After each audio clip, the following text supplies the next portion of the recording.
di Desa Bojong, Magelang, Jawa Tengah. Insiden ini terjadi setelah truk bertabrakan dengan sepeda motor. Diduga benturan memicu percikan api yang menyambar ke tangki BBM. Pihak pemadam kebakaran Kabupaten Magelang yang mendapat laporan tersebut langsung menuju lokasi.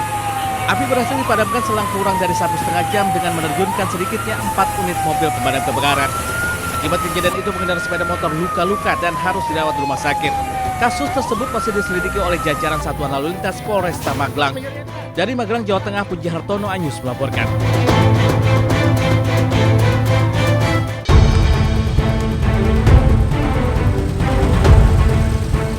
Kecelakaan tunggal terjadi pada sebuah truk box di Jalan Raya Karanggede, Kota Salatiga, Kabupaten Semarang, Jawa Tengah. Sebuah bengkel rusak berat dengan beberapa kendaraan juga mengalami kerusakan yang cukup parah.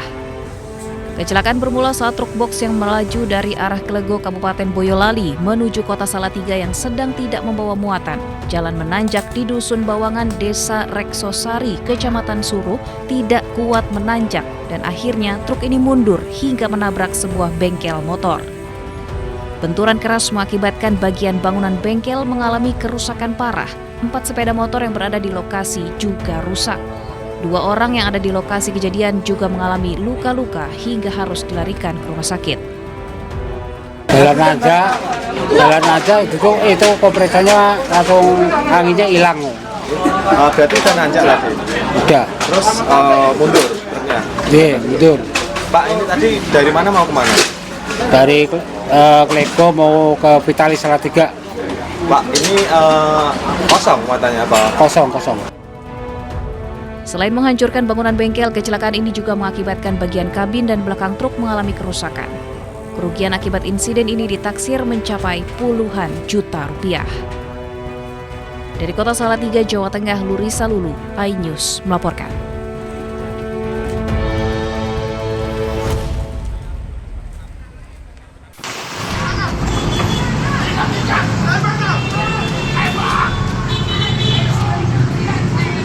Suasana di sekitar RSIA Buah Hati, Pamulang, Tangerang Selatan mendadak menegangkan saat 3 pelaku ganjal ATM dikejar petugas dibantu warga. 3 pelaku ganjal ATM dikejar petugas setelah diduga hendak menjalankan aksinya di kawasan tersebut. Saat mengejar pelaku, polisi sempat mengeluarkan beberapa kali tembakan peringatan untuk menghentikan pelaku. Dengan bantuan warga, ketiga pelaku berhasil ditangkap hingga nyaris menjadi bulan-bulanan warga. Peristiwa terkait pelaku pengganjalan ATM, mana masing-masing dari pelaku tersebut, dari 3 pelaku itu memiliki peran masing-masing, di mana ada yang memiliki peran sebagai pengganjal di dalam gerai tersebut, begitu juga ada yang menawarkan kepada warga yang akan mengambil uang, dan satunya tersebut itu memantau di depan. Ketiganya kemudian dibawa ke kantor polisi untuk menjalani pemeriksaan.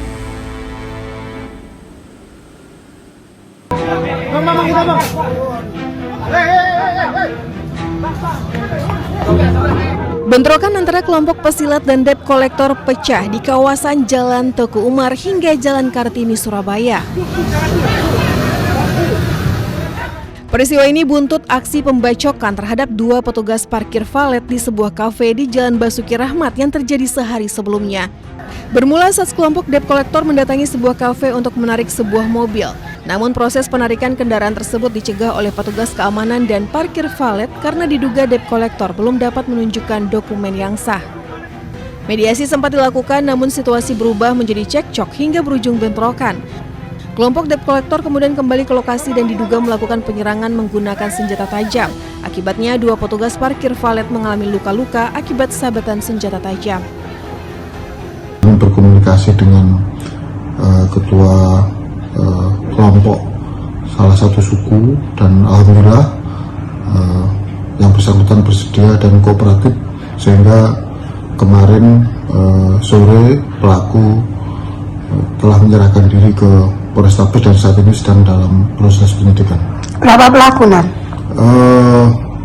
1 pelaku yang melakukan pembacokan.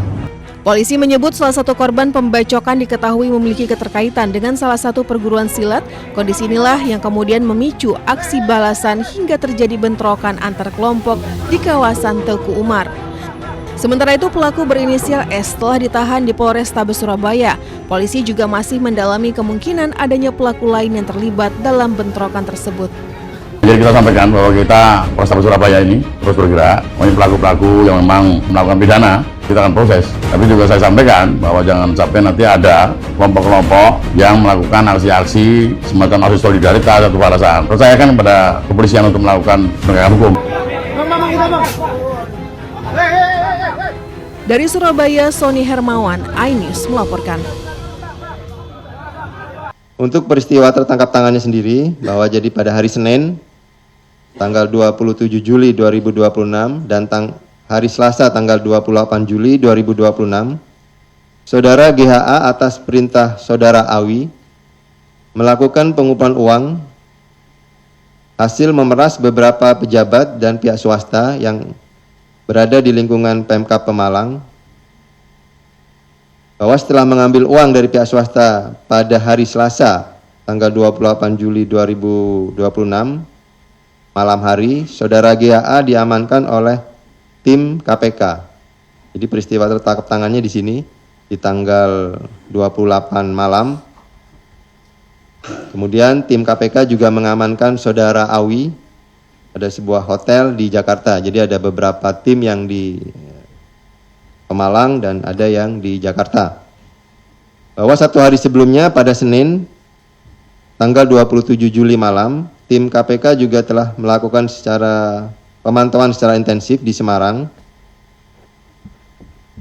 Dan di situ diduga terjadi pertemuan antara Saudara Awi, GHA dan LBS terkait penyerahan uang untuk mengurus perkara di KPK.